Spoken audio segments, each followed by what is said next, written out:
It's back and bigger than ever. It's the unofficial 40 from Soonerscoop.com. Now, here's the entire Sooner Scoop crew. Carey, Josh, Eddie, and George. Yo! All right, welcome back. It is another edition of the unofficial 40 podcast right here at Soonerscoop.com studios on the historic campus corner in Norman, Oklahoma. Happy to have you back with us. Lots going on, especially on the recruiting side of things, and that's why Josh McQuistion joins us from Houston HQ alongside Eddie Radosevich. George Stoya is polishing off an article. They've just released all the SEC kickoff time. Well, they've given you an idea of when you can expect your kickoff may be with some of the flex games, which are afternoon games, which turn into possibly night games. But I don't know if we want to start there, wait till George gets in here, but Thunder, game 2 tonight, or 3 tonight, I mean. Indeed. So very excited about it. Very nervous. I think, Josh, this is the one I'm most nervous about. I could see that, because to me, if they go and win tonight, I feel like everything's back on track for what we all kind of thought. I think 5 is possible. I think they're coming back 2-2 no matter what. It's crazy. I think they could come back 2-2 no matter what, because I'm not worried about that scenario. If they lose, I think they'll win the second game. If they lose tonight, I think it's because they let up a little bit because, whatever, or whatever. Or maybe Indianapolis just plays really well. Indiana plays really well, and then they let down in game 4. So I think you just have two teams that are destined to come back to Oklahoma City 2-2. That's how I felt about it the last 48 hours or so. I was listening to the guys on Down to Dunk today, and they were talking about it. I didn't realize I think I knew, but I guess I'd forgotten. Indiana shot 50% from 3 in game 1 and won by a point. That's just not sustainable. That feel, and Oklahoma City has just an epic collapse. And so you're I don't know. I feel like I'm trying to convince myself that Indiana's scarier than they are. I just got to go do it. I think they can win. They can definitely go win both of these games and be up 3-1 coming back for Game 5 on Monday. But we'll see. They're going to have to go out and play well. And obviously, I thought that Game 2 was a step in the right direction. It hurts still to think that this should be 2-0 with as much time as the Thunder have dominated this series. But I don't know. They're going to need to play well. They're going to 2 minutes. Indiana's been ahead in the series so far. Well, it was 3/10 of a second in game 1. 3/10 of a second game 1, and then 1 point, 1 minute, 59 just a couple seconds in game 2. It does seem, though, that they're going to get their best shot tonight. I think tonight is kind of the big one to get through. But if you can do that, I think they'll come back 3-1. Hopefully. We'll see. I'm not ruling out a 3-1 return. You can't. The airport on a 3-1. Should we, stop people from going to the airport if they come home 3-1? Hey, this isn't a celebration yet. Let them just get off the plane. Don't blow their heads up and make them all. No, they can do whatever they want. Good. They can have a parade after Game 4 if they want, but the job won't be done. And I think the players. I don't shame anybody that goes out to the airport. No, not my bag of tea, that late at night. Not my bag, not my scene. But knock yourselves out. I like the spirit, and it is fun watching the players get off the plane and their reaction. I like waking up to it. Yeah, I like waking up to that. You don't like video staying up for it, but you like waking up. I definitely won't be staying up for it. All right, so we've got all kinds of stuff going on. Sooners getting commitments out the butt, just coming in waves. And it's not slowing down. It doesn't sound like you've seen the recruiting report on YouTube. Josh talked about that. By the way, my apologies. I didn't check the file before I uploaded it. We had a little situation where it cut off early. The file was fine, but it's just, I can't really. It's too much of a story to go into as why that happened. But promise that won't happen again for a while. So, but you really didn't miss anything but a little banter at the end. So if you're wondering, what did I miss? It was 3 minutes that you missed of just kind of winding down. But in that recruiting report, Josh, let's start. I don't want to beat around the bush here. Let's start with Bowe Bentley because that's the one that is still undecided. He's just coming off his official visit. I don't know how much contact you've had with him, Josh, or the feeling on it. But I know yesterday we were in the middle of something, or I was in the middle of something, and I just know that there was a lot of activity going on about Bowe Bentley and just where the domino is going to fall. Yeah, I mean, he is a guy, and really the only contact Bowe, to my knowledge, has had with anybody is a kind of blanket statement he sent out to multiple outlets, 24/7 on 3 Rivals, you kind of name it, and the various reporters at those places. And so, I think when you talk to people from the weekend, I got the impression Oklahoma felt really good. Like their plan was executed well. They really thought they hit the right notes. He was saying the right things. They felt comfortable. I think there was a feeling of this is headed in the right direction. Now, obviously, you kind of hope he got swept up, and then within a day or two, he's on board. Well, obviously, we're sitting here 72 hours out, and there's not even a groundswell of something's about to happen here. So clearly, as soon as he got home, LSU talked to him. We know those things will have taken place. And I'm sure has been on the phone with him consistently since then. And of course, the same with Oklahoma. Ben Arbuckle and staff, they're talking to him as well. But again, I just think his comfort with Oklahoma, his knowledge of Oklahoma, and again, guys, like Carey, we kind of, I don't know that it was commonly known before we went down there and talked to him about his relationship with John Mateer. And he kind of talked about that on camera for a while. I think it's really you don't hear him talk about that from anybody from LSU. He's not mentioning Nussmeier is I have a lot of back and forth with him, which, and you could say, oh, well, John Mateer is an area guy. Nussmeier's from Flower Mound. He's right there in that area of Texas as well. And there's never been any inkling that those two have any sort of special relationship. And is that the reason he decides to go to Oklahoma? No. But I think it's a sign of he's really done a lot of research and a lot to make himself as knowledgeable as possible about Oklahoma. Josh, that's an interesting point that you brought up about Mateer and just that relationship and him being able to sell. I think that this is a kind of a big litmus test as well for Ben Arbuckle to go out and get a big fish. Obviously, LSU's making their presentation, and that has been known. But I think that if they end up landing Bowe Bentley, that will be a really good sign for Ben Arbuckle just in terms of what he can do at this level as a recruiter. Absolutely. And guys, the interesting thing about this is, and I got this because I was talking to Peyton Houston, and we were talking a lot about how it's not just Ben Arbuckle that's recruiting him. It's Kucheski. I'll never get that right. I apologize. It's Kuzieski. We'll just go with okay. I'm going to go with Kuz because that's what he calls him. That's what they call him, Kuz, yeah. Yeah, so I'll live with that. But he talked a lot about how they're very different personalities and how they both, kind of depending on the situation, depending on what it is, they kind of recruit as a two-headed monster. They work together and, and beyond just we're designing the offense, in recruiting, they're working together. And I've got to think that exists as well for Bowe Bentley, though I want to be honest, I haven't had that conversation with him about it.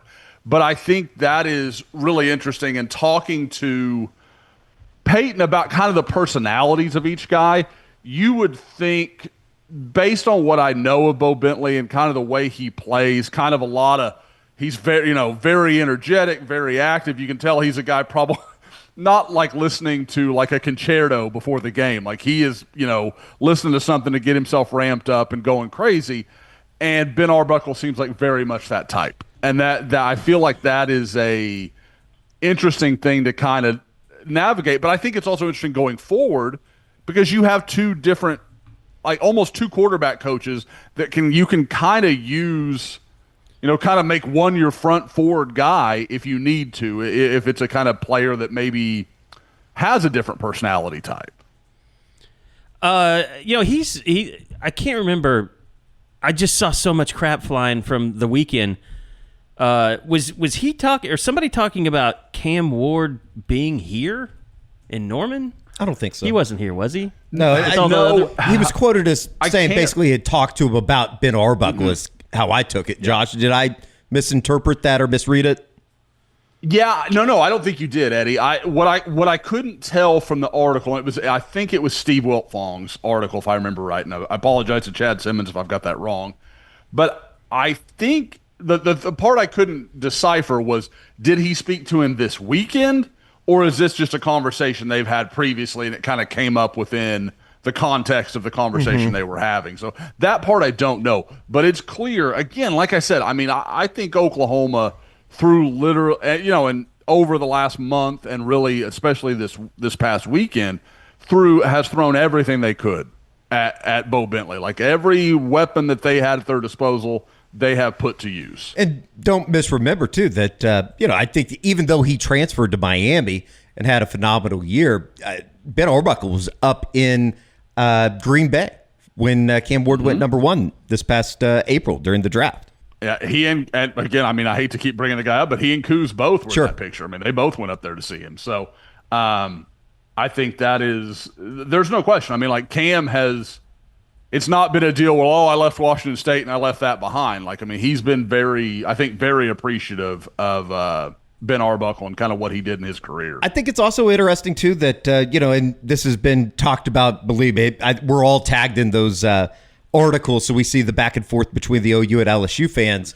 I do think it's somewhat notable, and particularly from the Oklahoma side of things, that the guy that worked with Jaden Daniels, he's no longer at LSU. So you can't really necessarily just lean back on this idea that they're just now producing all of these fantastic quarterbacks, even if that's the case. Yeah, I mean, because, guys, people keep saying, well, like, OU, Baker Mayfield and Kyler Murray and Jalen Hurts, obviously that was a different era. And it's true. They were. At the same time, Joe Burrow was with Joe Brady. Like that, like Joe Brady hasn't been at LSU since that season, if I'm not mistaken. And then, you look at Mike Denbrock, who you're talking about, Eddie. He's Notre Dame's offensive coordinator. Right. He has no affiliation with them right now. So, it is right now it's Joe Sloan, and he was there. I mean, like, he was with Jaden Daniels, but I don't know that carries any more weight than Cam Ward. I mean, they're both just, elite height, college quarterbacks that finished, top 3 overall picks or top 2 overall. So, Josh, I know it's hard to tell, but what's your read on when the decision will come for Bowe Bentley as we stand right now? I know you've got Elite 11 coming up and other things, but do you see that kind of playing into it? Like maybe he wants to get it done before all that stuff happens, or wait till after that's done to sit down and really think harder about it? To me, like, I thought it, and I've been honest, like I really thought this week we would see a conclusion, and we still may. I mean, it's Wednesday. Like, I don't think that should be ruled out at all because, Carey, I mean, you had some time to talk to Bo kind of off camera. He's not a guy in love with any of this stuff. Like, he's not dying to drag this out or be in the center of it. So, I don't think anybody, like, I think once he knows and is comfortable, he'll make the call. Like, I don't think this is he's setting it up to do it at Elite 11 and that kind of, like, I don't believe that. Like, that just doesn't add up to what I've seen of this guy. So I honestly, like, there's a part of me that doesn't think Bo knows. Like, I don't think he's kind of there, which, gives me hesitation because some of the people I talk to act pretty confident on Oklahoma's behalf. And I'm like, how are you so confident if I'm not all that sure Bo's confident? Like, I struggle with that a little bit. But at the same time, you hear similar stuff from LSU people. They're like, LSU feels good even coming out of that OU weekend. And I'm like, I don't know how that's possible, but okay. That's definitely the fan, like you said, the back and forth that happens when anything gets put out about him between LSU and OU fans, and they start making their point or thinking that they're somehow going to make the magic point that's going to make him decide that he's going to come to LSU because he never thought of this before, and I need to anyway. But no, I will say this: talking to him, like you said, when we were down there, I definitely got the impression that he wasn't even close to knowing where he wanted to go. And this was before his visits. Like, what I'm trying to say is he went into all of this with an open mind. So saying that, this happened or that happened, I think he's going to be very careful in his, decision making. He's getting away from the emotions of these official visits. I think maybe even said that to Wiltfong. or in that release that he had. But he definitely is going to be, he's not going to let emotions kind of sway him in what this decision ends up being. It's going to be what feels right in his gut to me, that is the determining factor, the final determining factor. Yeah, I agree completely. Like, I mean, he's, to me, based on what I know, based on the things I've heard both, over the last couple months and then, this weekend, I've got to think this is a situation where he'd love to just know a little bit more of what Oklahoma is going to look like. Like, if there was a little clarity, like where he could say, okay, I saw a couple games and I'm comfortable. That offense is going to, Ben Arbuckle's going to get that back on the right track, and it's not what I thought, obviously not the train wreck that was last year or whatever. I think that would probably sway things, but at the same time, he's been able to watch LSU, who, whatever other problems they've had, they're putting up points. Their offense has been very good. Nussmeier may end up a first-round pick coming out of this year. So I think it's kind of one of those questions where, like, there's some faith you have to take in Oklahoma. You have to believe in things a little bit rather than LSU, who has a well-established head coach that we all know is pretty good, an offense that's been highly productive for multiple years now. Like, I've got to think that is a big part of it, because I think both these schools, I know people ask NIL. I don't think either one of them is going to separate themselves in that department. I think they're both good. They're both competitive in that money, and they know whatever they're going to have to pay their quarterback is going to be pretty extreme. My next question is for Eddie Radosevich, who, every time I saw Eddie meet some new people in media this week, and they always have to ask how you say his last name, which I don't know. I guess we're so used to it, it's just not a big deal. But I forget sometimes that you're quite an exotic man, Eddie Radosevich. I know that's weird, but I want to make it weird. Let me ask you this: if Bowe Bentley had, I don't think it's weird. It's just dumb. Well, thanks, Dick. So if Bowe Bentley had Enjoy Vision, would he select Oklahoma or LSU, or is that too dumb for you? He'd go to LSU. Summer is here, Sooner Nation, and that means it's the perfect time to dial in your vision before August 30th kickoff coming up against Illinois State, the pride of Normal Illinois. From now through the end of July, Enjoy Vision is throwing you $600 off LASIK during Summer of LASIK. Just how big is $600? Even bigger than Baker's 598 yards against Oklahoma State. Summer won't last forever, so all you got to do is sign up today. Just go to Enjoy Vision or summeroflasik.com. That is summeroflasik.com. Schedule a free consultation today. Get $600 off of LASIK's savings from our friends over at Enjoy Vision. Enjoy Vision. This is where you Sooner Scoop LASIKs. That was a struggle. It's kind of crazy that Baker threw for 598 yards in a game, if you think about it. OU struggled to throw for 200 yards in a game. Yeah, 600 yards over a course of a month would have been a really drastic improvement. What did Pat Mahomes throw in that game? Like 700? 760 or something like that? The Baker OU Tech game? Yeah. In 16? I thought it was like 760 something. It was 7 something. Yeah, it might be like 768. That number seems to stick in my head. It was a ton. Well, guys, how many games last year would you wager Jackson Arnold threw for less than 98 yards? How many options do I have? 10 or 9? 9 games, right? Well, I mean, his only 300 was 10 games. His only 300 was the bowl game, right? In his career, did he the Oregon game. His career, yep. I will say less than 98. That was the number. Yep. 5. Yep. I was gonna say 6. 3. He had 3 last year. 54 against Tennessee, 74 against Missouri, and 68 in a win against Alabama. Still an amazing number. Crazy. I mean, he was a badass, running the ball in that game, though.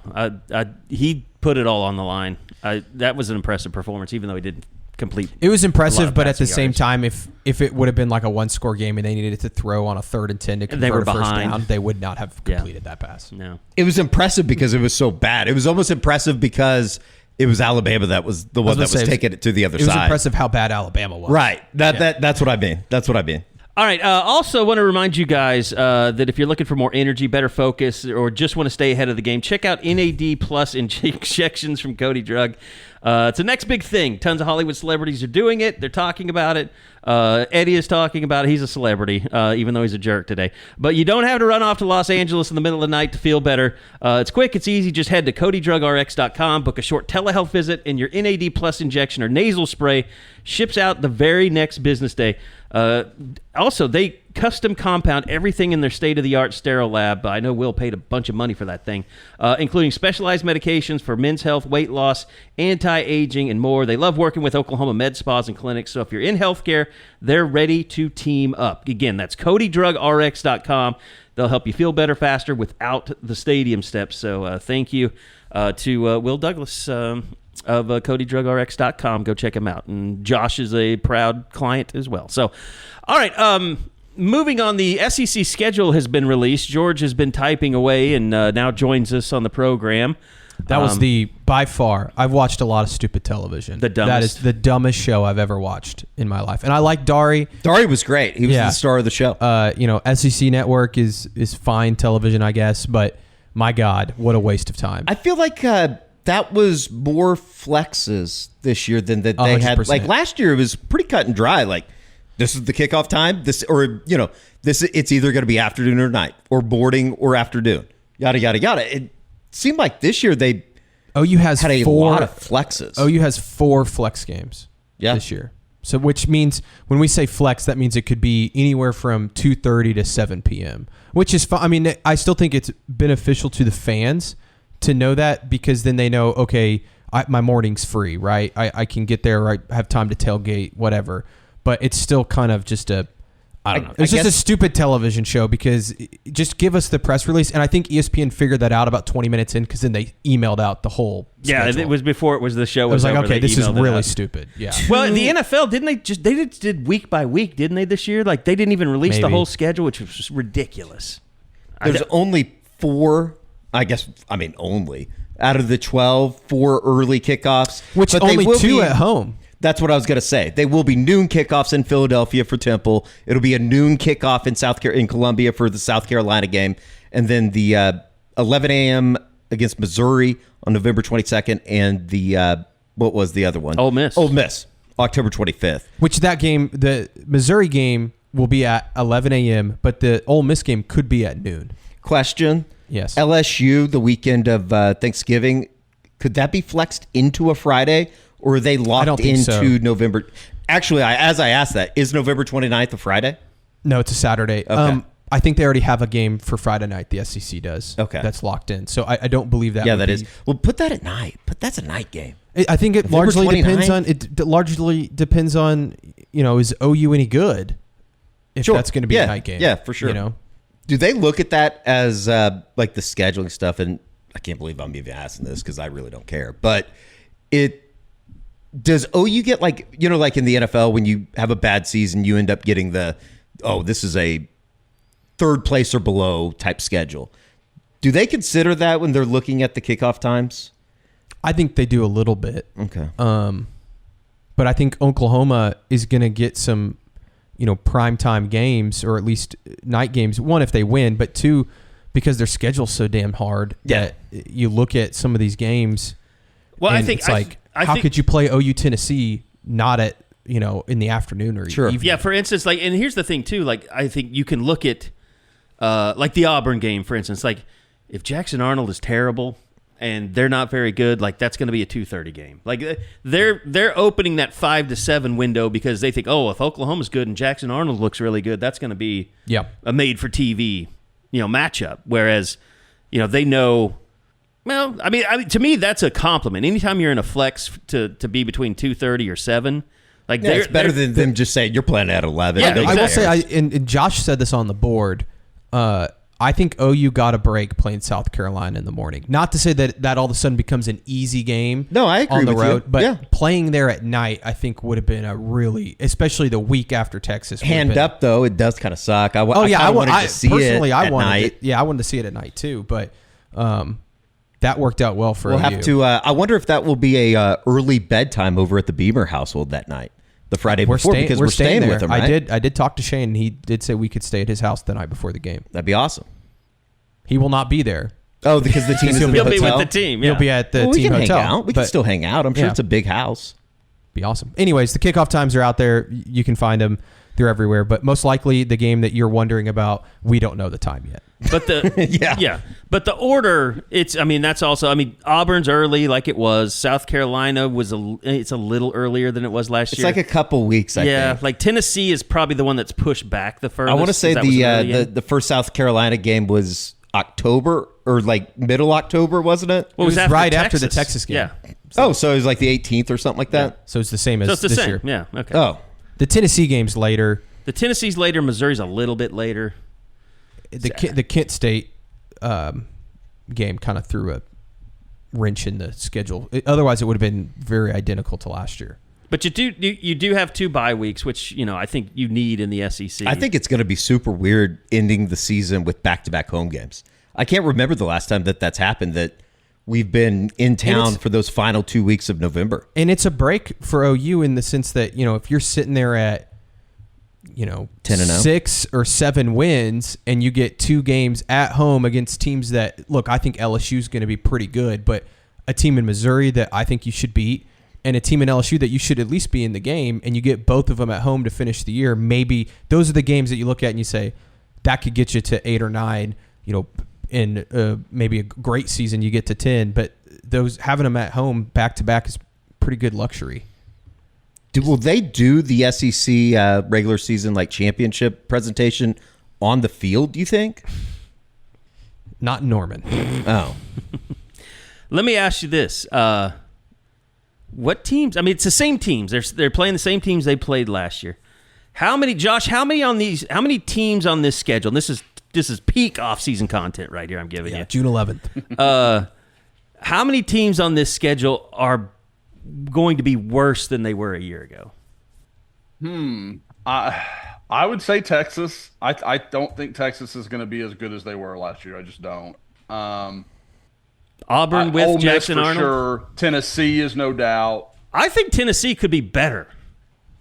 Oh, see, that they lost so much of, and everybody will talk about Nico. It's their defensive line. They were cycling edge rusher, in 12 guys. Yeah, it's just not the same up front. And then I would say LSU's gonna. I think LSU will be decidedly better. Alabama should be better, and Missouri will be considerably worse. I don't know what to make of their quarterbacks. What's that guy's name from Penn State? Some with an A. No, you're thinking of Drew Aller. The starter. Drew Aller's the starter. I can't remember. Josh, any thoughts on Kent State? Bowe Bentley, that's it. Bowe Bentley. Yeah. He could work at Senior Scoop. Any ideas on Kent State? I think everybody's going to be, kickoff at 3, hit the bars by 6:37. I think everybody's going to have a good night that night. I think that's going to work out well. Did they hire a coach?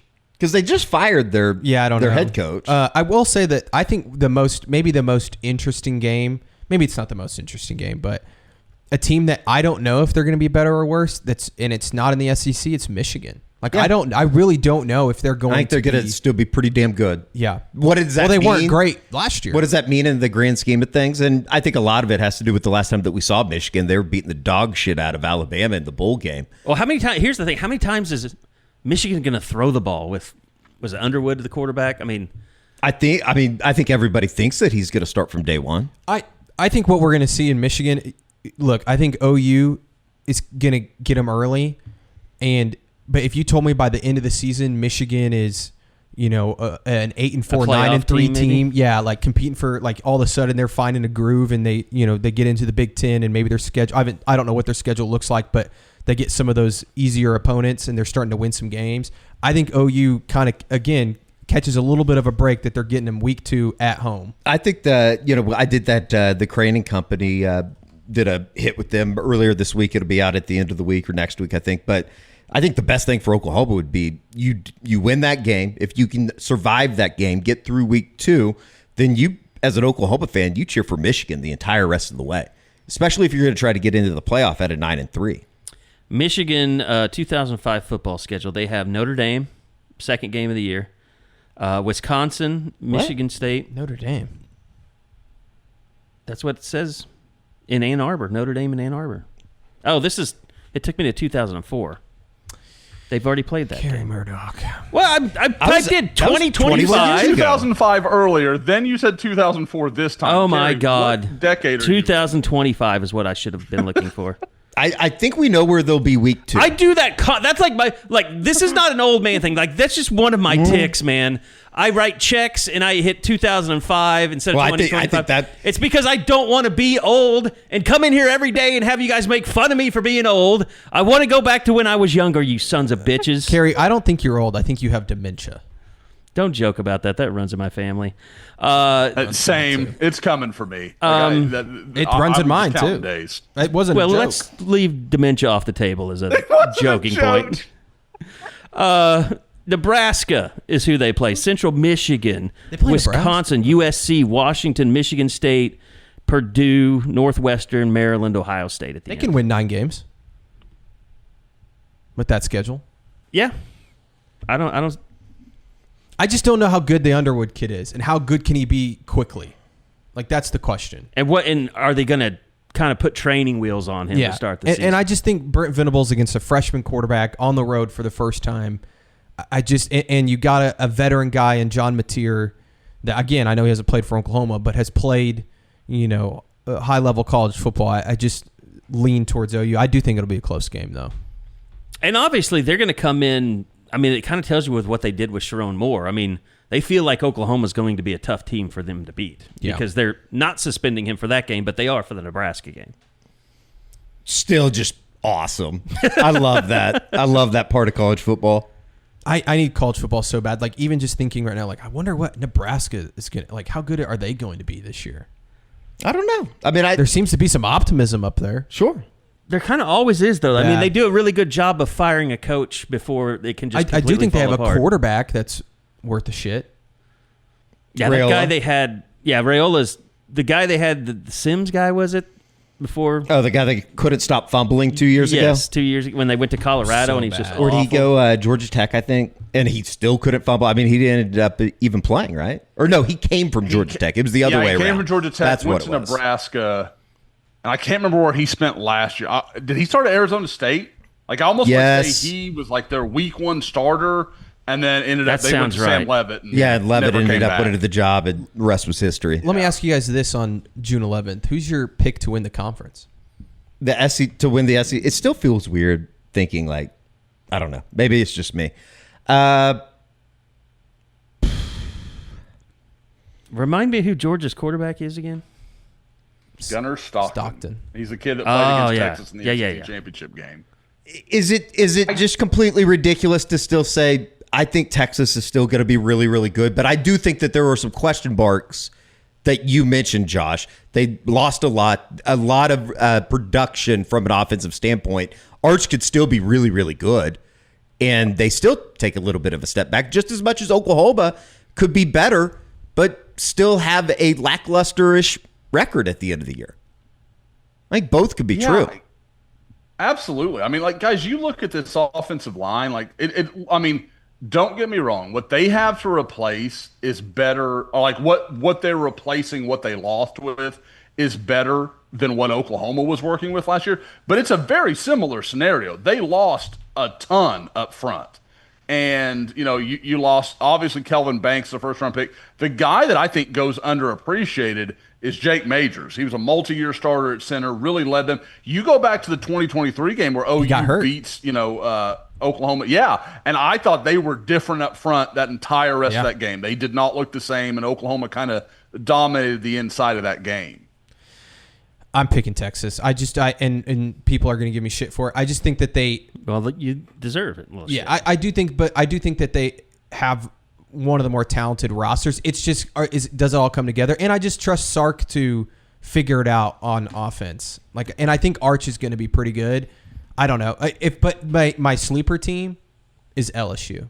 I think LSU is going to be pretty damn good. I was going to say Florida. Just because of the quarterback, but both of those teams, Nussmeier and Lagway, you feel pretty confident in both those guys. I will say it does feel more open this year. And I would say even across college football, it feels a little bit more open this year than it did a year ago. Last year, it was everybody knew for, national title contender, it was Ohio State, Georgia, Texas. Like those were, everybody knew it. Oregon.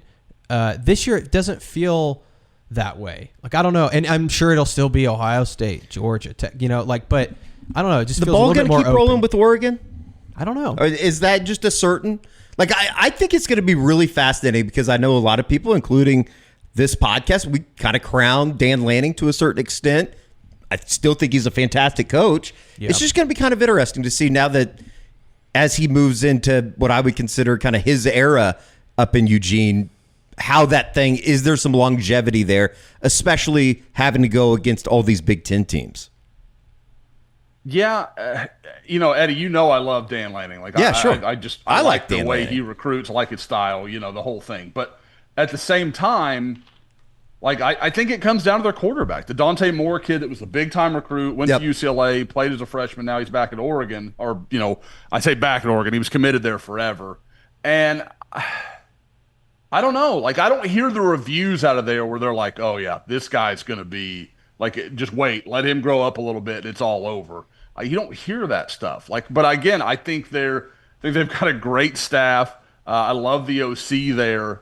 He's a guy that I think could be kind of that next Will Stein being the guy's name. I think he could be that next head coach that gets a job at a major program. It's kind of that next offensive coordinator, wizard type of guy. So I think the team that I'm really interested in, I can't make heads or tails of what I think, is Clemson. I don't know what to make of Clemson. They've got a lot coming back. I know people are kind of excited about Cade Klubnik, and I'm just like, I haven't seen anything that's just like, wow, yeah, what a quarterback. That's the thing. Like, and to me, if they're going to be great, he's got to be pretty special. It's really weird to say it, but I still believe that like Dabo has another run in him. Like, even when they were going through that little doldrum over the last couple seasons, I don't think that you get to the level that they did. And obviously there's, some tentacles to that, losing Brent on the defensive side, all that. But I still think he's a pretty damn good football coach, and they're going to find a way. And I still don't think the ACC is anything great. No. Which, in Georgia and I were talking about this before the SEC schedule show. Like, that's super interesting, the first week of the year on that Sunday afternoon with Clemson and LSU. Yeah. I think we're going to learn how good Garrett Riley is finally as an offensive coordinator this year. He's got the quarterback that everybody says. Yeah.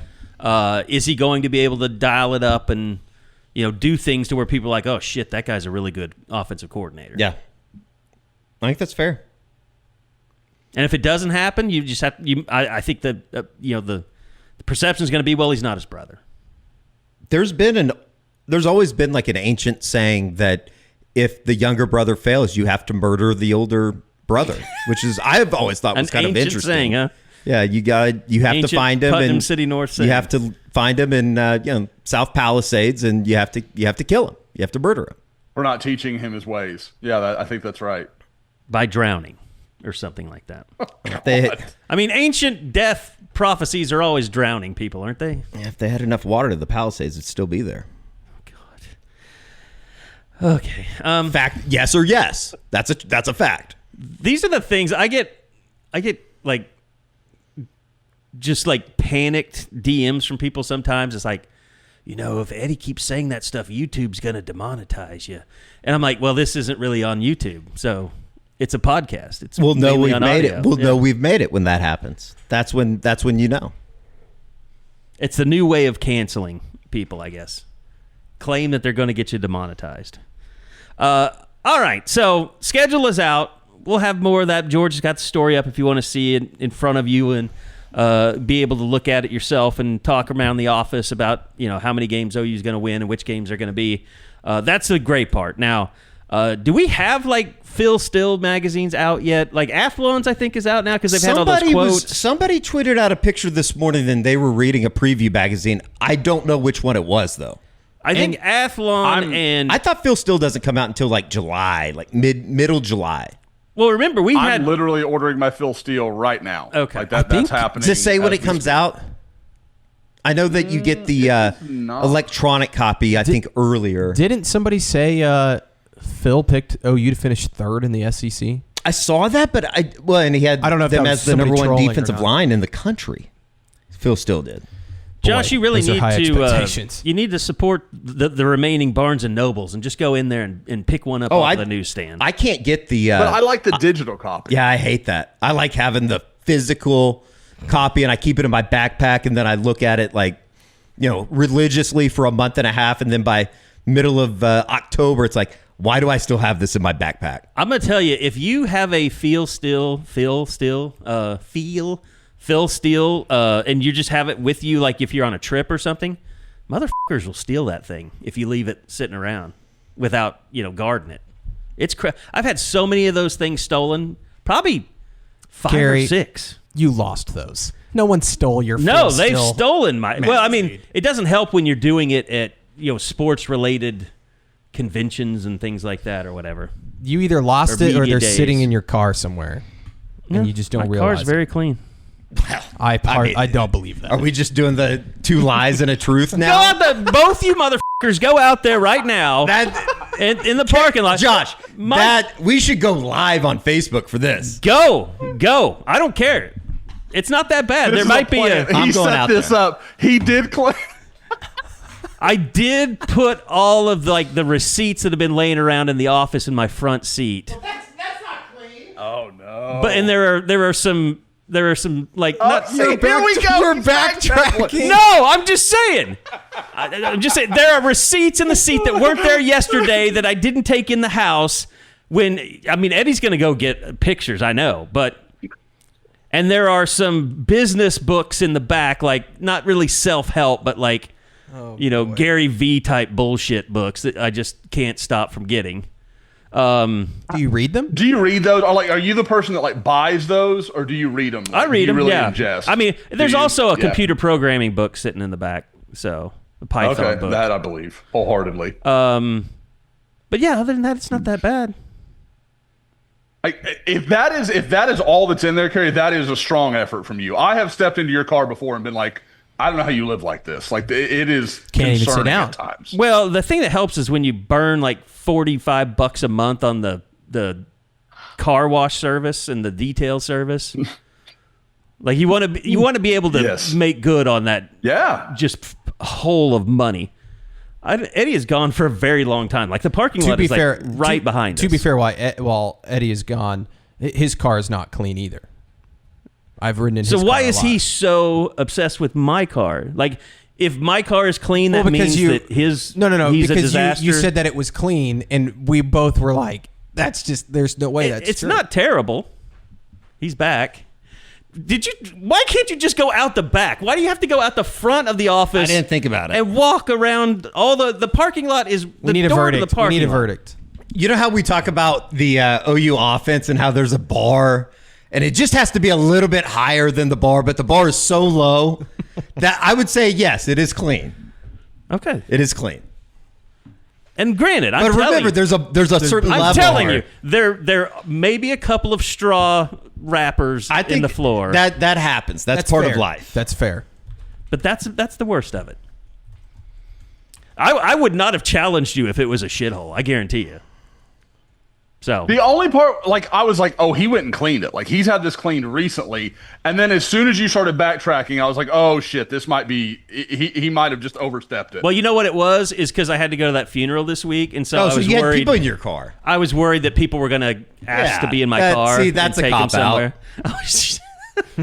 That's but at least he acknowledged it. That's true. If we Timing is everything, Eddie. I mean, if the Cubs got a single with the guy on third base, they would have won the game. Who do we wouldn't think do that right now. Who do we think has the Playing well. cleanest car at Sooner Scoop, on a Josh. regular basis? Josh. Probably Josh. I mean, Yeah. I keep mine moderately clean, but I do go to red carpet. You usually I'd have say once every 2 weeks. You usually have golf stuff in there, Yeah, I have my. We're in a time period right now where I just keep my bag in my car for the most part. and 15 hats or visors. yeah, Yeah, I- and I'm not afraid to say that I probably at any one time will have the dirtiest car. I do this weird thing where I when I wear a hat all day, but when I get in my car, I usually take the hat off. I do that too. And then I just completely forget about it when I go in. Mine's water cups or something. I just never, for some reason, to carry. I think I have like 15 City Bites of those my car cups right now, in the back of my car. My car right now is full of cardboard boxes because Aaron and I have been getting a bunch of gifts for the wedding or whateher, and they just keep arriving. Breaking them down. No, I thought you were going to say you already breaking got them kicked down. out. No, you just moved in. But the recycle bin or whatever is full already, and they only come every 2 weeks to take that, and so it's full, and they haven't come in 2 weeks. So you have to go to recycling. And so center. I have to take all the extra boxes. I've been putting them in my car and then dumping them. That's a great thing about having an office is we have a big ass trash, whatever bin or whatever. 2 of them, I think. All right. So Josh, let's get back to recruiting. You're getting ready to hit the air tonight. Fly in for camps coming up Thursday and Friday. And if you're going somewhere, George, will you give me water if you don't mind? I'm getting a water. Yeah. Okay. But camp's coming up on Thursday and Friday. You're going to be in town. Eddie and I will be out there. We'll have intern Andrew out there. Give us some of the names. I mean, I know we've talked about Cooper Hackett coming in, but give us some names of guys that you're really looking forward to. Yeah, guys, I'm going to guess that this is going to be the 2 best days of camp we've seen. Like, I think Friday in particular is going to be very good. I've got multiple, like, top 100 type guys confirmed that they'll be there that day, so I think that's going to be a really good starting point. On Thursday, one of the really interesting ones is Trent Blaylock, Torrey's little brother. He'll be there working at corner. 2027 guy. Saw him, a couple years ago, obviously covering Torrey when he was just a young, skinny guy. I'm really interested to see kind of how he's developed physically. He's out of Atascocita in the North Houston area and has already picked up a Texas offer. Like he's a guy with a lot of ability. A lot of people are really excited about him. So I kind of want to watch him work. A couple of other guys, probably Devin Smith, the kid from Broken Arrow, the 2029 that's already picked up like Oklahoma State and Texas Tech offers in the last couple of days while he's camping at some of their camps. Again, super early, but you're going to have to remind yourself, I promise, because I've seen the kid. You're going to have to remind yourself he's going to be a freshman in high school. But like he will probably start for Broken Arrow this year. And you add him in to the Jax Wilkerson kid that's going to be a freshman at Carl Albert. Oh, my God. That 2029 size is just crazy because Devin's a legit 6'4", 275. And then you've got Jax that came in at like 6'6", 275. It's crazy how big that group seems to be in 29. Now, you mentioned Jax Wilkerson. And he is Jimmy's son, right? That's correct. Yeah. And unfortunately, Jimmy has passed away. Died of a heart attack. But last year, the night before the state championship, right, or the semifinals, they were I know it was deep in playoffs. I think it was the state championship the night before the game. But I remember, his last son that was there. I was over talking to him. Is this the same kid that was there? No, this is the younger one. The younger one. Okay, the younger brother that was like in 8th grade last year, right? Okay. I want to say Caleb, I think, is his older brother, if I remember right. The one that was working with the tight ends, I think. Yep. And again, just was never quite of that level. I want to say he was he had some soccer scholarships. Baseball. It was soccer. That's what it was. I knew he was really good at something else. But Jax looks like a football guy all day. And you're hitting up the Carl Albert people. I'm like, can you project where this guy's going to play? And it's kind of like, 5 years from now, we think he's going to be outstanding at this. I mean, he's such a baby. I don't mean that. He's just so young. But again, I don't know if he's going to be there, but it would kind of surprise me if he doesn't show up at OU's camp at some point or another. Obviously being an OU legacy and, his older brother camped there plenty of times. So you would think at some point Jax would show up in Norman. Now, we saw some in the first couple of sessions. We saw some of the guys on the Oklahoma tour. Rocky Bright III, the kid from the small school. I can't remember his name. The kid from Poto? No, from Celina, the Cooper Hooker kid. Well, Cooper Hooker, yeah, but I'm thinking of the 3-name guy, the long name. Camey on Compton Nero. Yeah, Compton Nero. We saw him. Anybody else that's kind of going to pop in from that we've seen maybe and are looking for a little bit more from in-state? I would say if you're looking kind of for that, maybe the two guys I would talk about are probably Tomalik Benson. He's a corner from Westmore, plays for our old buddy David White and all the the OU connections they have over there. Kind of undersized, but our guy Andrew went and saw him at the Bixby team camp. That dude's physical. He came up and just lowered the boom on a couple of guys. So I'd like to see him kind of in coverage. He's 28, so if he's 5'9", okay, fine. That's not like a deal breaker at that age. We'll kind of watch him. Another guy I would probably bring up is Tucker Brown, a corner from Mustang that a lot of people really like. Also, pretty good baseball player from what I understand. So, that's he'll be another one to watch. But guys, there are over the next couple of days, there's 5 guys I've got confirmed that are already hold OU offers that will be on campus. So, it's not the deal where, there's obviously guys they're going to hoping to get an offer while they're there, but there's a lot of guys that have already done it and are just coming to work out, and, we get to watch them do some one-on-ones. Okay. So big names like that might be here that you've kind of heard that you're waiting to find out, is this going to actually happen? For me, I would have to say Zane Rowe is the guy that I'm really interested in for a multitude of reasons. Not just because I want to watch him work, but I think him showing up would be a good sign for Oklahoma. Him coming back and obviously the decommitment. Now, every time I talk to Zane, he's over the moon about Oklahoma. He loves Miguel Chavis. They suit each other well because Zane's a gym guy. He's a football junkie. He just is, and so Miguel fits him really well, and that makes a lot of sense. But kind of like we were talking about earlier with Bowe Bentley, I think there is some prove it in this situation where they want to see, is this real? Is Oklahoma going to get on track? All those things. Guys.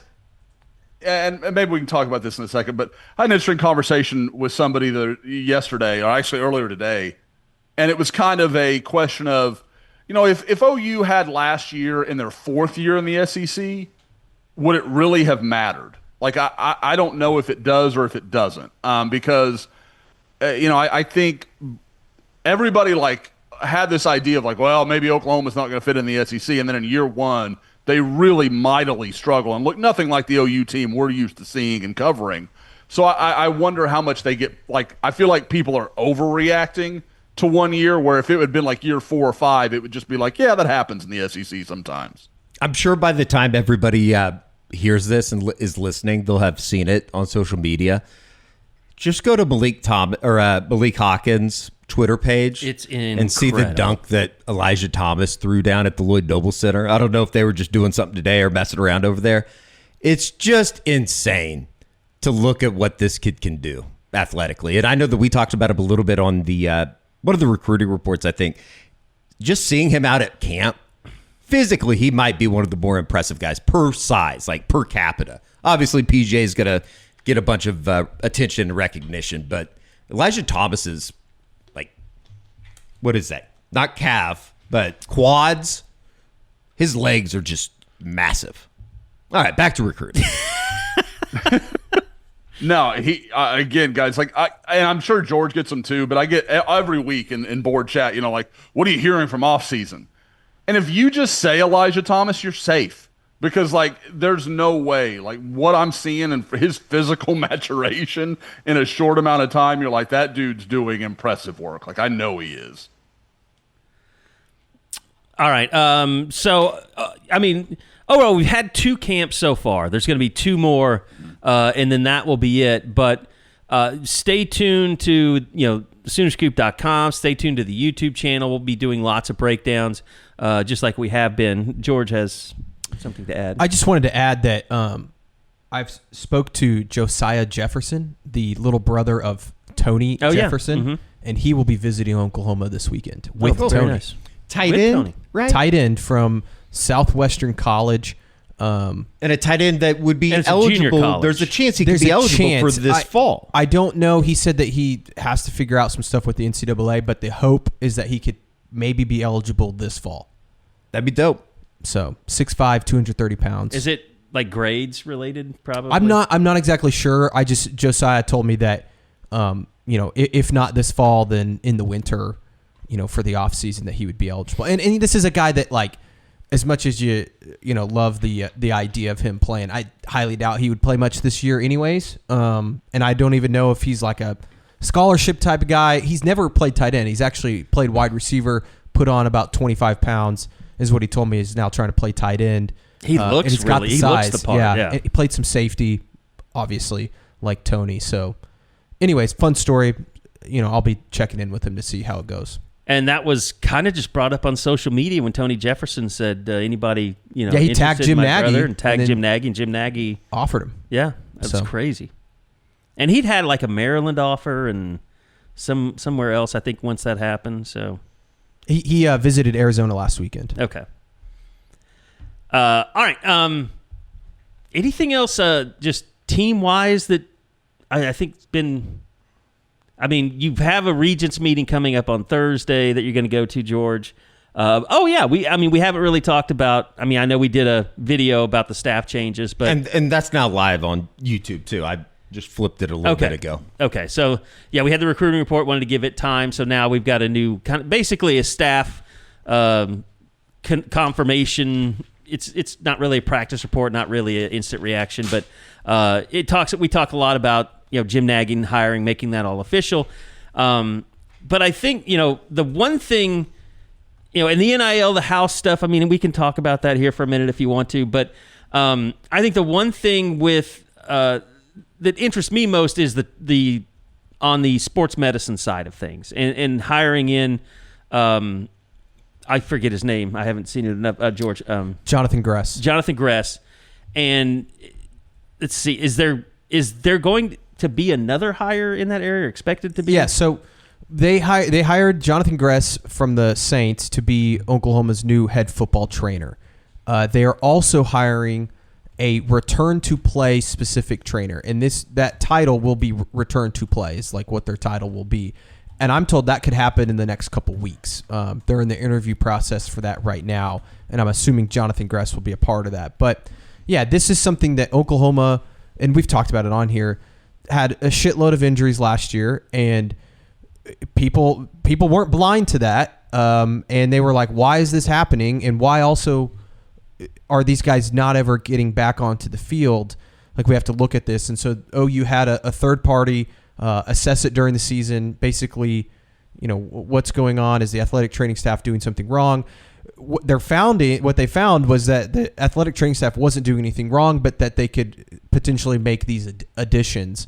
And they were also advised by several NFL teams as well, and talked to several training staffs. And this was the conclusion that they came to. And they've been working on this, from my understanding, since the season ended.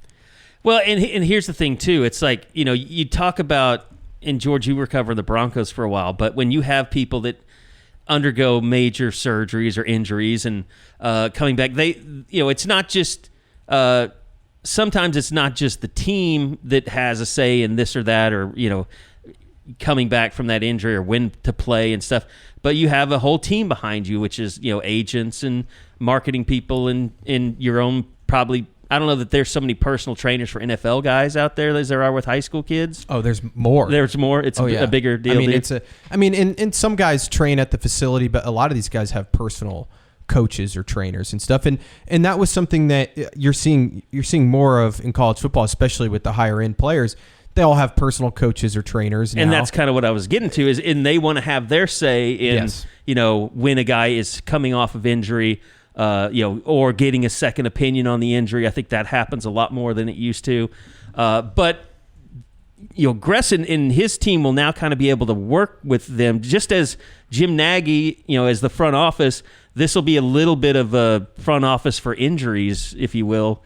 Or maybe tell me if I'm categorizing this wrong. But I don't know if it's a front office. But it's somewhat that could kind of be a go-between, the personal trainers and the team of the player versus the medical staff at Oklahoma, and kind of just massage that a little bit. I would also say it's just a reconstruction, too, of the hierarchy of, who has final say on how these guys get back. And I think something that they ran into a lot last year was the communication between whether it was players and the coaches on staff. I mean, Brent how many times did frustration, Brent, that he doesn't even know what the injury is. And then, the communication between the players and their own personal doctors or trainers or whoever. I think that the idea is that this will streamline this. And they're also hiring guys that are specifically trained in getting guys healthy again. And you look at even Jonathan Gress, the director of rehabilitation for the Saints for the last 5-6 years. This guy is unique to being able to get guys back, and I think that that's what Oklahoma wants to focus on. Is there's going to be injuries on a football team. That's going to happen, and you can maybe do more to prevent that. I don't know. But the problem for Oklahoma last year wasn't as many injuries as they had. It was that guys never came back. Right. Once they got hurt, it was over. Yeah. And that just can't. And it was with injuries that shouldn't end your season.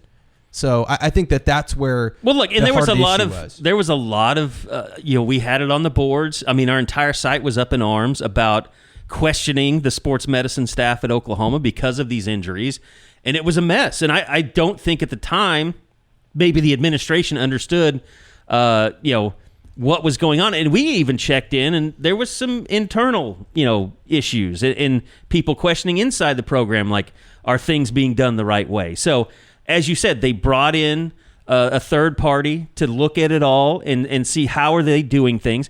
And from what I know, from what you had heard, George, they were very complimentary of the way that the sports medicine staff was functioning at Oklahoma. I don't think that they thought there was anything, again, technically wrong. There's just some places that maybe they could improve, and no one got fired. Like, I think that was one thing everybody's like, yeah, well, this is fired? A creation. Like, this is part of the layoffs. When I talked about it, and I know Josie doesn't want to call them layoffs, but getting rid of some of the staff, whatever you want to call it, firing people. They laid people off. They were restructuring. It wasn't as much as mass layoffs as it was they needed to restructure things internally and how they operate. And that includes, Jim Nagy having, what does he have, 6 people in his front office now, including him? Seven, including him, 6 including. below him. Okay. The ones that. But yeah, I think so. And I also. But money has to go. I mean, with revenue sharing coming, money has to go to other places that operate in this new world that we're in. And I would just add too that there was a lot of bitching and complaining last year about the injury stuff, and I get it. It was frustrating.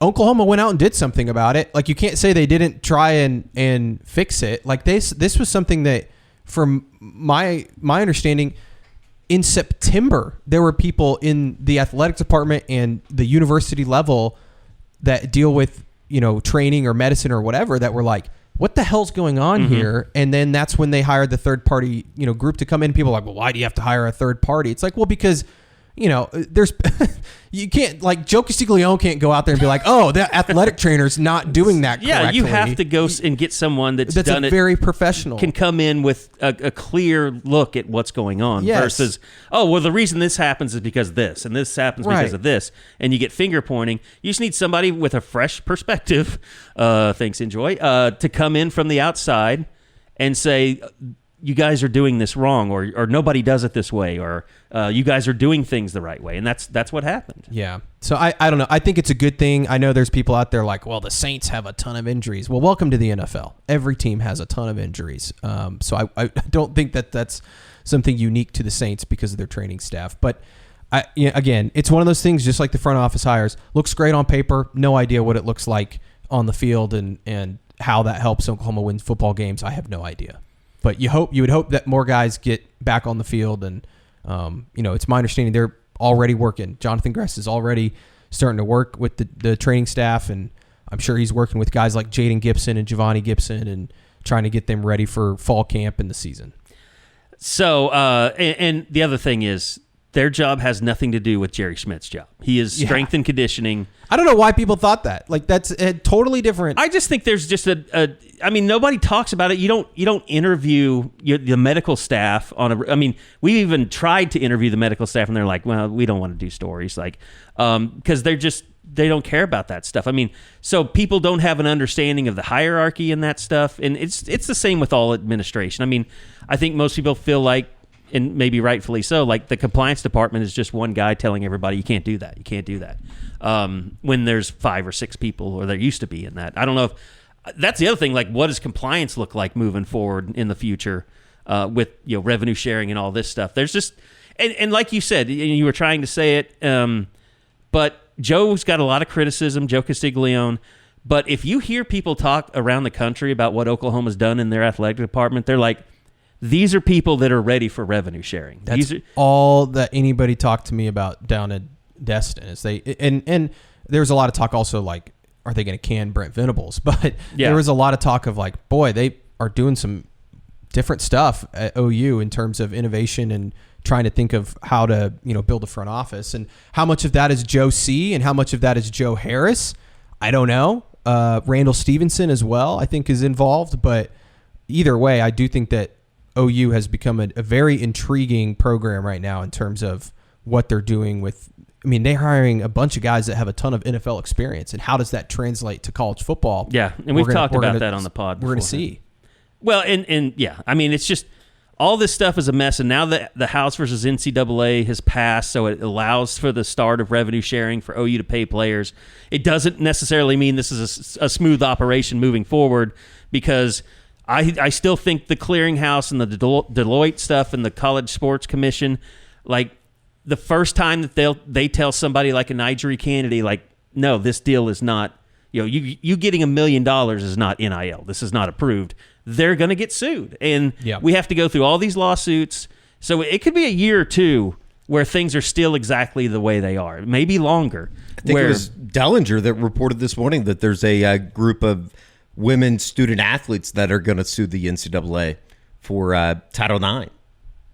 Over roster limits? And well, basically, like, the NIL stuff is unfair Title IX wise. I don't know. It's all stupid. I don't think the politicians are going to see, at least the current politicians are going to see things. I think they're going to lose on other lawsuits. And I think the main lawsuit is telling a quarterback that you can't make $2 million a year because it's not true. And especially if somebody's like is offering to pay you that. I mean, it's capitalism. Yeah, you cannot prohibit someone from making money. You just can't. Josh, I think you're muted if you said something.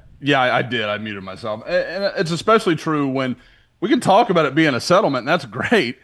No player signed off on this. Like, exactly. They had no representation in this conversation. So it's something that feels very easy for them to challenge to me.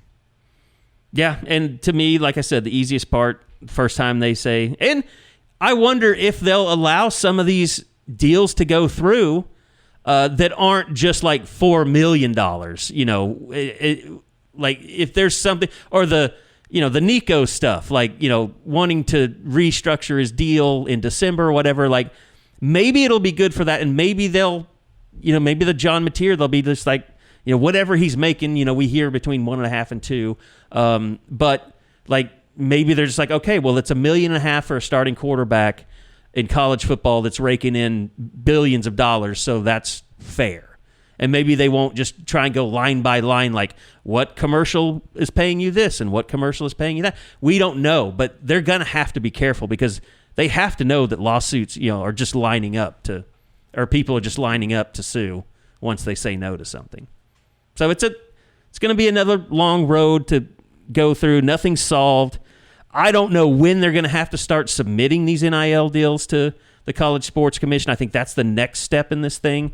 I do know that you've had some ADs meeting across the country to try and figure this out. But the first thing is they have to figure out a system to pay their players and then turn in somehow their NIL deals for approval. Well, they need collective bargaining. Well, that's how it's all going to end. I mean, that's how it has to happen. That's the only way this fixes itself. Yeah. So that's our, I think that's all we need to really say about the House versus Either NCAA. way, though, like, for bringing it back to an OU perspective, I do think that, again, on paper, we got to see how it plays out.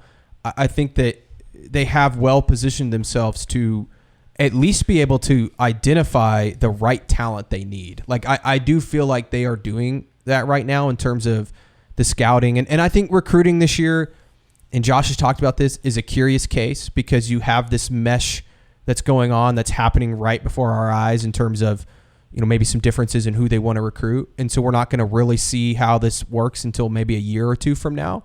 But I do think that they have some really good talent evaluators on staff right now. And the money situation, it does seem like, is in somewhat of a really good spot of how they're going to allocate it. Yeah. And it just depends on what you have to pay, who you have to pay extra to for NIL. Yes. Because you're going to have to do that for quarterbacks and defensive pass rushers and defensive tackles that are, 5-star or elite status. And, I'm really interested, like with Bowe Bentley, like how much money is floating around there between LSU and Oklahoma. And I think we kind of know what Oklahoma has done in the past, which is, high school guys don't get as much as you think when they first get here, but they do kind of have a promise of if you become the starter and if this happens, your world's going to change, like financially. So I don't know how LSU's approaching that because, one time they had some issues with putting together money, but they've seemed to fix that. So, and Oklahoma, they're still doing okay. They're just not going to be at the very top. So, all right. What's the other thing that was there anything else that we talked about, George, that was big? I mean, the Regents meeting's coming up. I don't know. We talked about it on the YouTube thing, but just the formal announcement of all the Jim Nagy staff. Yeah. We went name by name, kind of talked about each one of them a little bit.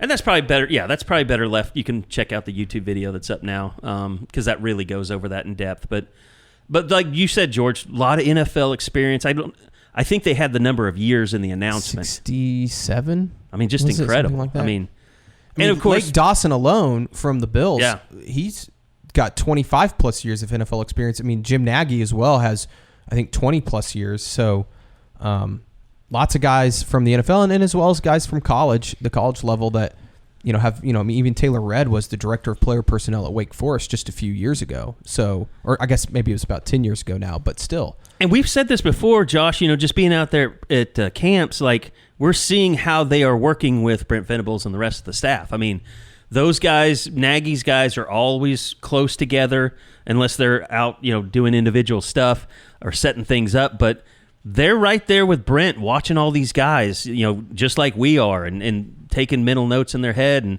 I know some guys are even I think Taylor Redd's, you see him writing stuff down a lot. It just feels like there's a lot more people out there, Josh, at these camps. 100%. Like, and it, George, you and I have talked about it. It's like, wow, it's almost hard to take inventory of everybody that's around. Just kind of all, part of it being a lot of new names and new faces, but also just like, wow, okay, there's this guy. And I don't know about you guys. I feel like there's more videoing going on. Like there's more data collect. We keep talking about data collection with the testing and that kind of stuff. Well, they're using laser time 40s. Mm-hmm. Yep. So they can go back and review and say, oh, yeah, we had this kid at camp. Here's what we saw when we worked him out, that kind of stuff. So I think you're seeing more and more of that happening. And again, like the thing I notice is, guys, for years, whoever the head coach was, dating back to Bob and when it was Lincoln or whoever, you would watch them like they were the floater. They moved around and would go from position group to position group. But now it's like, Jim Nagy's moving around. Taylor Redd's moving around. Like Cale Pearson's moving around. Like you see all of them kind of trying to take stock of everybody they need to see at each position group. Yeah, I mean, it's a new world, and, the thing about, the front office and what we know about those guys, dude, they love football. I mean, they're it's like Nagy said, he couldn't wait to get in his office and start reviewing tape and looking at guys. And, I mean, they're kind of like their Super Bowl, having camps and having guys here because they can see those guys hands-on. And you know that, Josh, I mean, from scouting in NFL especially, like, there's nothing more that coaches like is to seeing these guys in person that they've been looking at on tape, just to verify if they're this long or what their hands look like or how their feet move and all that stuff. And I mean that's what we're looking at when we're watching offensive linemen. Oh yeah, I mean because you can watch a guy on tape and okay he can block and whatever, but like how does he move his feet? Does he know what he's doing? Is his pass set clean? Like I mean all these kind of things. And again, like you're talking about, Carey, where you're talking about length, like that's hard to see on tape sometimes. And you can watch a guy really like, okay, you can't get around the corner on this guy because his arms are so long, it's forcing you to come back inside and come back to him.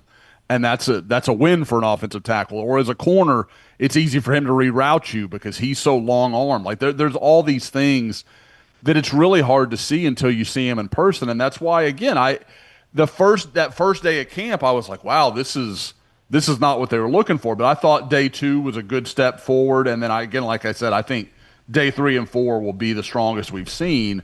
And I think we'll see, even more offers go out because they've got some quality players coming in. And I think, too, just kind of getting, what's interesting to me about camp is watching Brent Venables because he is a floater. I mean, he goes to the offensive line. He goes to the wide receivers. He goes to the quarterback. And, the thing is, and then when they have a big recruit there, like Nagy is on his hip the entire time just talking to his parent or, his trainer or whoever has come with him.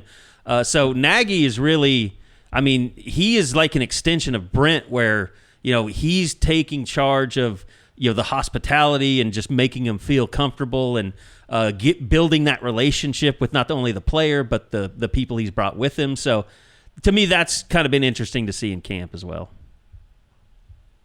Oh, absolutely. Because when as I was leaving the morning session the other day, Camion Comptonero was just walking in with the guy that had brought him down. I wish I could tell you who the guy was, but I don't really know the relationship. And it was Jim Nagy and Brandon Hall both sitting there kind of recruiting him. And I know Brandon Hall had some relationship, I believe was the guy that actually invited him to camp, that kind of stuff. And Nagy's, looking at it from the personnel side of things. And again, like that's the marriage. Like we're kind of watching it work itself out. Like, cause they've never had to work in these terms, especially on the coach's side. Like Jim Nagy's worked at a front office before. He knows kind of what it should look like, how it should work, how the group should work together. The coaches, to their credits, seem receptive, but like they're having to learn what this relationship and what the give and take is kind of like.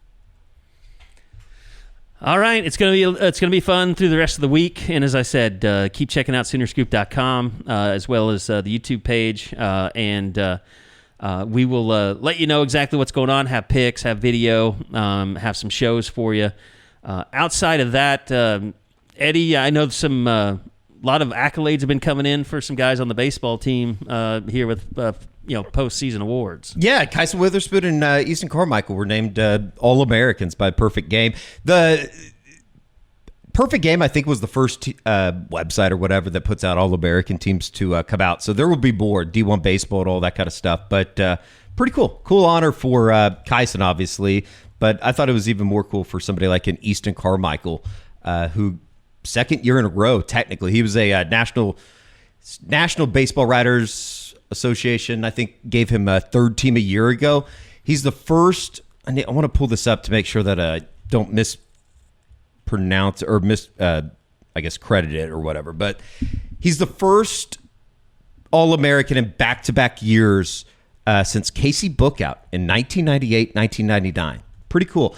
And then him and Kyson Witherspoon being on the first team All-American on Perfect Game. They were the first duo to do it since John Gray and Matt Oberste in 2013. So pretty cool. That's all good and well. Obviously, those guys are going to be drafted. Kyson's going to go in the first round at some point.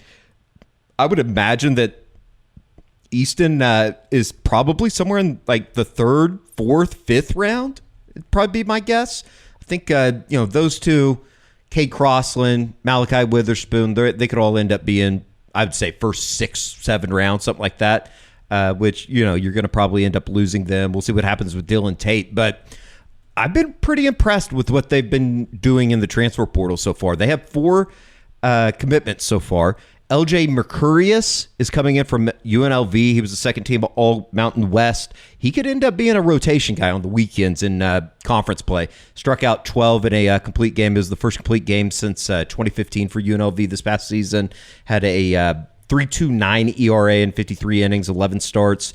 Struck out 58. Had a opponent team batting average of .230, which was the best on the UNLV staff this season. His younger brother, Alexander, is a 2025 signee, so he's coming in. He'll join him.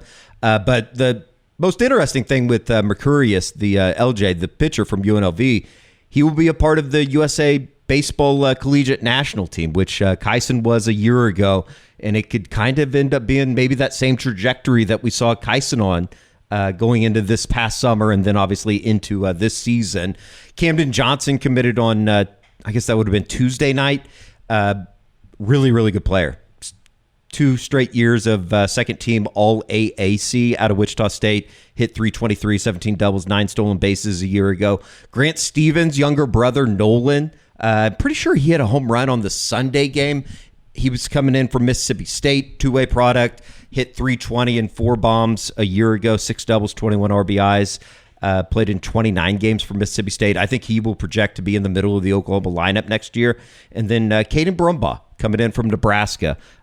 Edmond Santa Fe product, started his career at Oklahoma State, transferred the last 2 seasons at Nebraska, and he's coming off career highs in hits, doubles, home runs, and RBIs. So I don't know if he figures into the starting lineup, but certainly will be somebody that will be a good depth piece, if you will. Probably he'll have an opportunity to play early, so we'll see. All right, and they need to get pitching. I think that'd be the main focus here moving forward in the transfer portal. Are we all Racers fans for Omaha? Yeah, sure. I would say them or Coastal Carolina. Yeah. I think the winner of LSU Arkansas, I think that's kind of the sexy thing to say, is that's the team that's going to end up winning it. But, Coastal Carolina, I know we've talked about it, Carey. To win 23 games in a row at this time of the year is insane. And then obviously what Murray State was able to do and being a 4 seed, getting out of the regional, going to Duke and coming back and winning the final 2 games. Pretty impressive for that group. And just go look up their stadium and see what kind of facilities they have at Murray State and realize kind of how special this is and what they're trying to accomplish. Pretty comparable to what ORU did 2 years ago, getting to Omaha as a 4 seed. Their stadium looks like a lot of the Jayhawk Conference stadiums I played at. I would imagine there are a number of high school stadiums in Oklahoma that are nicer. Yes, and also the coach supposedly the coach does the groundskeeping. Like, that's incredible to me. Yeah, I heard that too. He mows the outfield.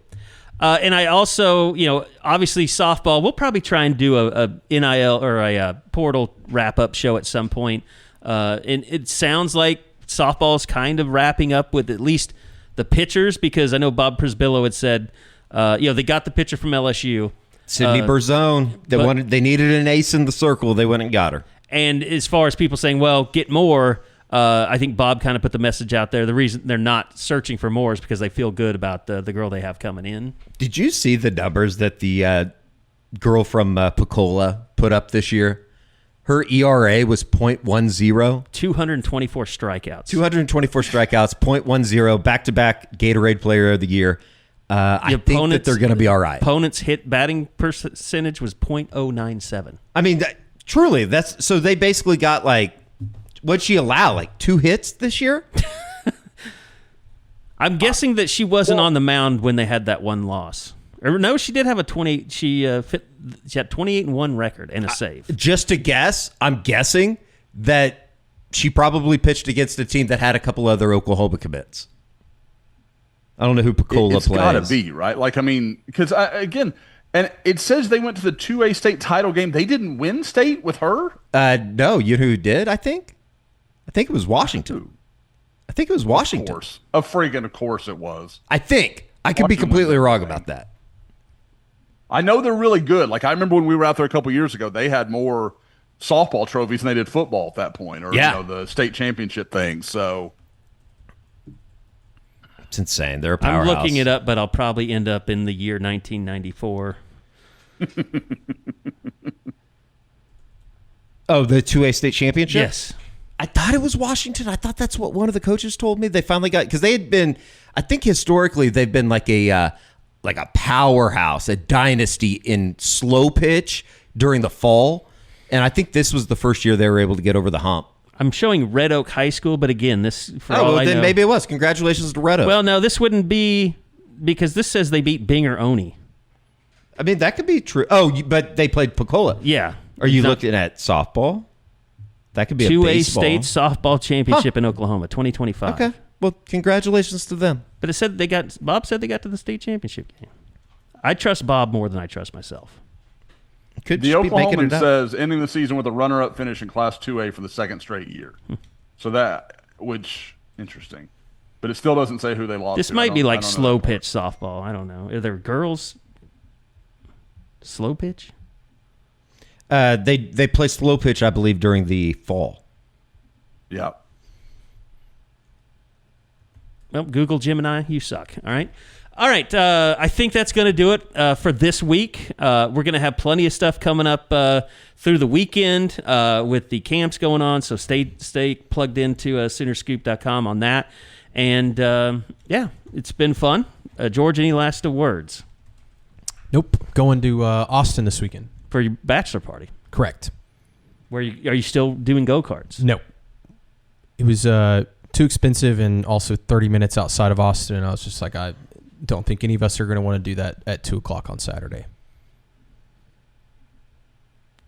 No comment. All right. Dale defeated Pecola 1-0. Dale. She gave up 1 run. Dale's always in some type of mixture of a diamond sport, it feels like. Or at least they were when I was growing up, I think. No, they were when I was growing up, too. I feel like they've just been a powerhouse for years and years and years. It used to be them and Morrison. 8-man football. I think Morrison's still rocking an 8-man. I might go to an 8-man game this year. I've never been to an 8-man game. It's pretty cool. Pretty fun. Yeah. Yeah. All right, that's going to do it. We'll be back again next week for another edition of the Unofficial 40 podcast right here on Soonerscoop.com.